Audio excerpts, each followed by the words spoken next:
As a live sound engineer, I've dealt with many different singers over the years, some more experienced, some less experienced, both in terms of singing and also performing live and using handheld vocal microphones. When you're performing live, you're typically going to use a handheld dynamic microphone like this Shure SM58.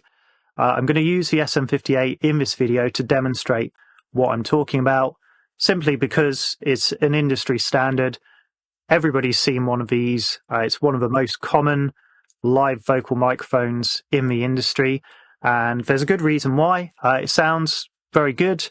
It's built like a tank, so these can take a lot of abuse before they die. If you buy one of these and you take care of it, it's pretty much a vocal microphone for life. So yeah, great mics and an industry standard. There are lots of other handheld vocal mics you can use. Typically, performing live, you're going to be using a dynamic microphone, but there are also handheld condenser microphones. The difference between dynamic and condenser microphones, the short version is that a condenser microphone is more sensitive, tends to have more of a kind of brighter sound with more clarity, but a dynamic microphone is ideal for live in a lot of applications, particularly if you're performing, if you're playing with a band, because they are a lot less sensitive and they get a lot more gain before feedback, which feedback is a problem when you're sending a live microphone through speakers, particularly with stage monitors. So we want to avoid feedback issues. So using a less sensitive microphone that can handle more gain before feedback is ideal. So yeah, I'm going to use the SM58 to demonstrate some basic vocal mic technique stuff. One of the first things I tell singers who aren't used to singing into a microphone, one of the best things you can do is be consistent with how you are singing into the mic. And the easiest way to do that is to do what I call eating the mic. So literally just keep it right up close to your mouth, sing directly into it, right into the center, not off to the sides. You can hear right now how my voice is changing depending on how I'm holding the mic. So you want to make sure that you're holding it very consistently right in front of your mouth and singing directly into it. You might be singing with a microphone on a stand, but if you are not playing an instrument like guitar as well, you're probably going to be holding the microphone off the stand and moving about on stage. And so then you have to be aware of any bleed, anything else that the microphone is picking up on stage. Because it's not only just picking up your voice, it's picking up everything that's happening around you. A microphone isn't selective in what it hears, it's going to hear everything.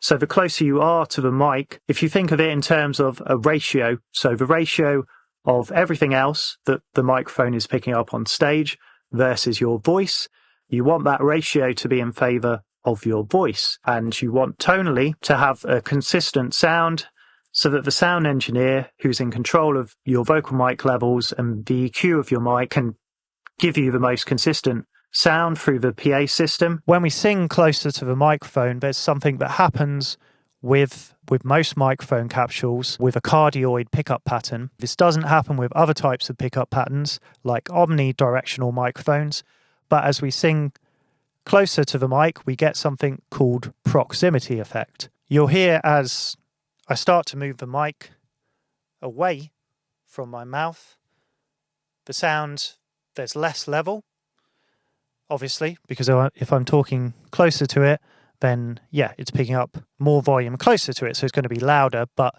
as we move it further away, you'll notice the sound also starts to thin out more, which is what we call proximity effect. It essentially is the EQ curve of the microphone, but the closer you are to the mic, the more low end and low mid information the microphone is going to pick up and accentuate. And that generally is quite desirable, particularly with low mid information. We want our voices to sound nice and full. Sometimes proximity effect can lead to things sounding overly boomy, and we don't want that. But I generally say to singers who aren't sure how to kind of work the microphone in terms of things like proximity effect, to just stay on the mic as close as possible, because that way you're going to get a very consistent tone. And if there is a bit too much proximity effect, a bit too much low mid or low end information, the front of house engineer can deal with that with EQ. So it's better to put that control in the hands of the sound engineer rather than try and deal with that yourself by changing how you're singing into the mic. If you aren't very experienced with working a microphone, you're probably going to be quite inconsistent with how you utilize proximity effect, and then also the pickup pattern of the microphone. So most handheld dynamic microphones and most microphones in general, the most common pickup pattern is cardioid. If you think of it kind of like this shape, it picks up sound mostly in front of it. It picks up some sound from the sides, but it rejects more from the sides and then rejects the most sound from the back of the microphone. So as I talk into this mic and then move it around towards the sides, you'll hear the sound change and thin out and pick up less of my voice and less of that proximity effect. As I move it closer to the front, you're picking up more of my voice, more proximity effect. And again, as I move it around, especially talking more into the back of the microphone, it's going to pick up a lot less. So unless you are really confident in how you can utilize that well, I wouldn't be moving the microphone around a lot more, and just try and be conscious of how you're holding the microphone. Keep it consistent with how close it is to your mouth, and then try and keep it central rather than singing sort of off to the sides of the mic. And then that's going to give the sound engineer the most consistent tone and sound.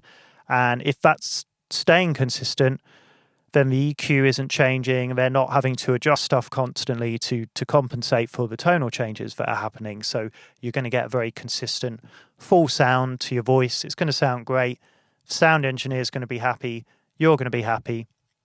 There are times when, especially if you are a bit more experienced with utilizing how you can change the sound of a microphone, sort of very obvious example is mid-break in a song. If the song breaks to an a cappella section and you want it to sound like you're kind of just singing in the room, you could back away from the mic more and it's going to pick up more of the room sound, less proximity effect. So your voice is going to sound a bit further away.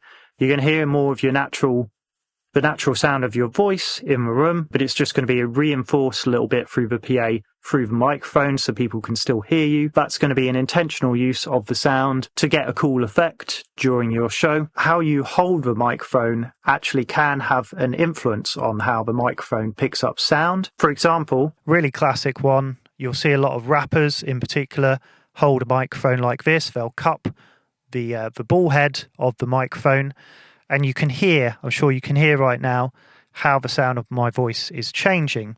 And that's because we're actually affecting how the microphone is picking up sound by covering parts of the microphone capsule.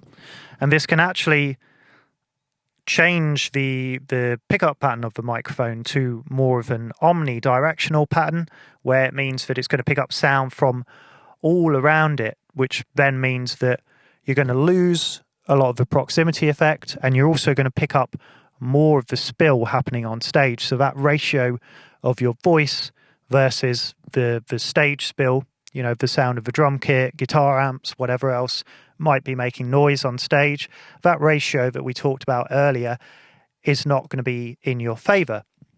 So not cupping the microphone like this is exactly how you should hold a microphone.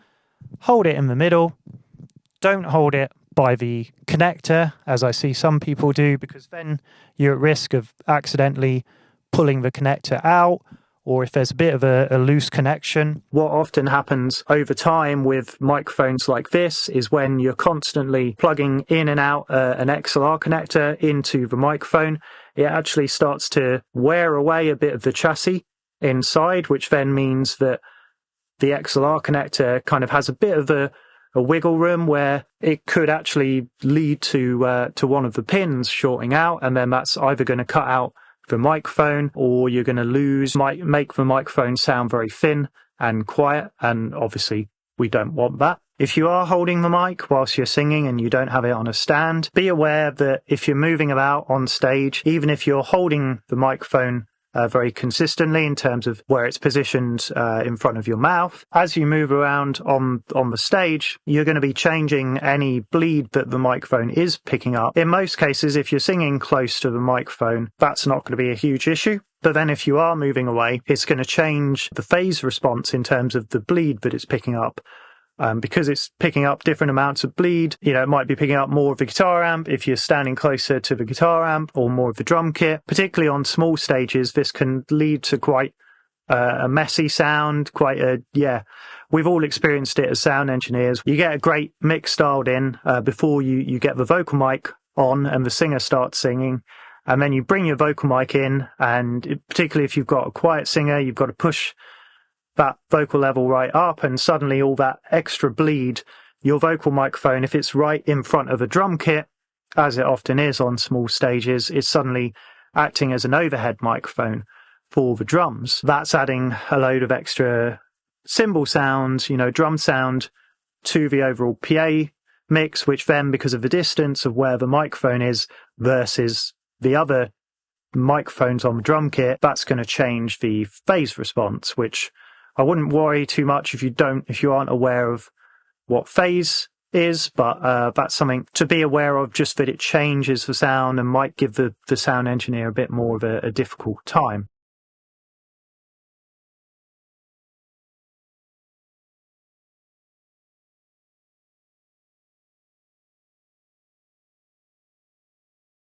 So if you're moving about the stage loads, if you think of it just in terms of if you had an overhead microphone on a drum kit and you kept moving it around, it's going to keep changing the sound. So it's the same thing, essentially. Two other things to be aware of. So if you're performing using stage monitors, fold-back monitors, not using in-ear monitoring, when you're sending a microphone through a speaker in front of you, be aware of potential feedback issues. So when you're not singing, suddenly hold the microphone down by your side, because then that's going to be pointing directly at the stage monitor, and you're quite likely to get some nasty feedback then. So just be conscious, even when you're not singing, try to hold the microphone upright towards you, away from those stage monitors. If you are on a small stage and you get close to the PA stacks firing out front, or you decide to go down on the dance floor, just be aware that you don't want to get that microphone too close to the main PA speakers, because, again, you're potentially going to get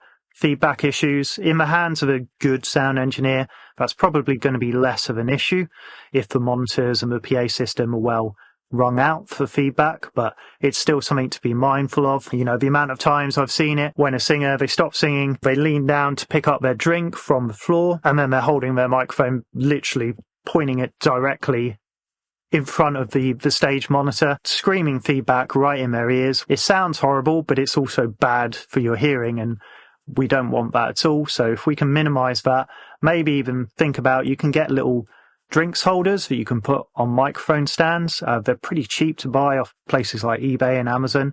Pick up one of those, then you can keep your drink on your mic stand, so you're not having to lean down right next to the monitors. If you're using in-ear monitors, be aware that the more vocal you have in your in-ears, it's bumping directly into your ears, and having your ears plugged up, you're not kind of hearing the natural sound of your voice. You have head resonance that you hear, which is how we hear our own voice versus how we hear it, other people hear it, or if we hear it recorded back, it often sounds different to us. And that's because of the internal resonance that changes how we hear our own voice. When you plug your ears up, it kind of affects that. And then we're also not hearing the natural sound, how our ears would hear our voice in the space we're in. So we're just kind of hearing more of the direct sound of the microphone. This can lead some singers, particularly if you're new to in-ear monitoring, to sort of crank the level up in their in-ears to compensate for that. But because the level's so hot, that actually makes them sing quieter, and then that gives the front of house engineer a harder time. So that's something else to be mindful of. But I think that about covers it all for today. I hope you found this video useful. Give the video a like if you enjoyed it. Subscribe to the channel. And I'll see you guys again in the next one.